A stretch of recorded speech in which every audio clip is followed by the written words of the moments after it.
morning wild. Alis po tayo ngayon, pupunta tayo sa tribo. Hinintay lang namin si Wildlife James. Ayan na pala oh. Ayan na mga kawild, si Wildlife James. Isang oras kami naghintay sa kanya. Wildlife PH, ito ang aming pangalan. Yakapin ang layunin, tulong ang ating daan. So ito mga kawild, yung community ng Aida tribe dito, ng Manidi tribe dito sa Tumbaga, si Panganiban, Camarines Norte. Sabay nating buhay. Hinihintay namin mga kawild yung mga tribo na nanghuli daw ng liguan. Kasi nahuli kami, hindi namin sila inabot, umalis na sila nung wala kami. Pagbalik po nila, saka tayo manghahanap naman ng bayawak. Sabi nila may bayawak daw silang tandaan. So pansamantala, nagkabit muna kami ng mga duyan dito sa tribo. Ito mga kawild, yung ginawa nating basketball court dito sa tribo. Yan o, may tatakpan ng Wildlife PH from Miss Love Lion. Pakit tayo sa gubat mga kawild. Hara na yung mga bata. Kung nakatikim na kayo mga kawild ng aratilis, parang aratilis siya. Mas matamis lang yung aratilis, pero matamis din siya. Meron siyang maliliit na buto sa loob. Go!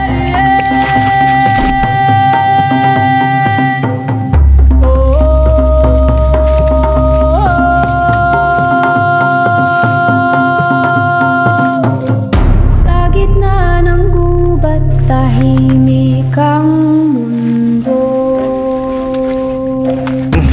Masarap yan mga kawild, gumihan. Kinakain yan dito sa tribo. Ha? Okay. Meron na doon, sabi ni Pupoy. Ito talaga yung araw-araw na gawain ng mga kabataan dito sa Manidi tribe. Madalas naghahanap sila ng mga makakain katulad ng bayawak. Sumama lang tayo sa kanila mga kawild, pero lagi talaga nila itong ginagawa kahit wala tayo.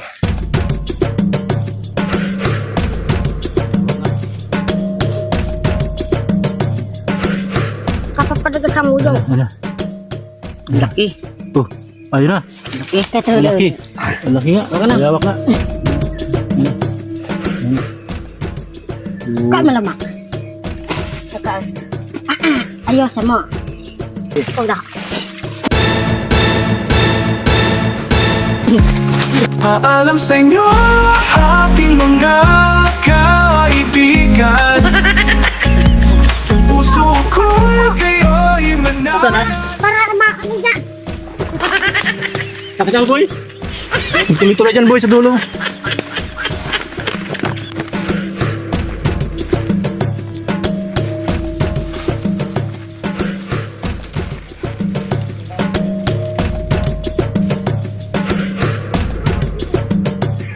Nanguha din ako ng agnaya mga kawild. Masarap to, inaasay man lang. Agnaya ang tawag dito sa Bicol. Ano pong tawag dito sa inyo? Paki-comment naman po para malaman din namin. Kinakain po ba ito sa inyo? Anong tawag sa inyo nito mga kawild? Dito sa Bicol, tagbak ang tawag namin. Masarap ito.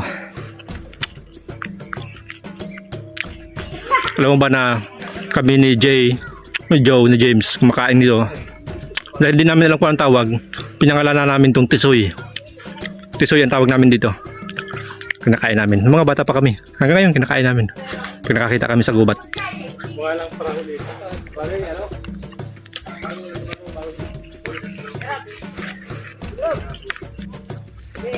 Go, maghahanap sila ng bayawak. Pakong kalabaw mga kawild. Kinakain namin to sa Bicol. Pero marami ang hindi nakakaalam na kasama to sa variety ng pako na pwedeng kainin.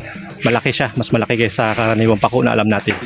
Mag-ingat ka lang kawild sa mga bagay dito sa gubat na handa kang saktan kahit wala ka namang ginagawang masama. Katulad ng matinik na palumpong na ito. Ay buhay! Basang-basa, dito'y may buhay na hindi mo makikita sa lungsod na Tungo-tungo mga kawild. Isa pa sa prutas na pwede mong makain ng libre dito sa gubat. maglawin ng gubat ang aming sigaw. Pag-uwi mo sa bahay at may ganito kang regalo sa misis mo, tiyak na matutuwa. Libre ng pang-ulam. Masustansya pa. Tanghali na mga kawild. Kain tayo. Manok ito, manok.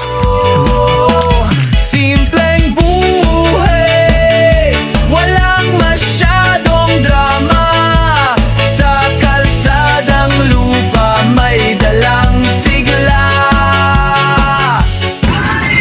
Grocery tayo mga kawad, kasama sila.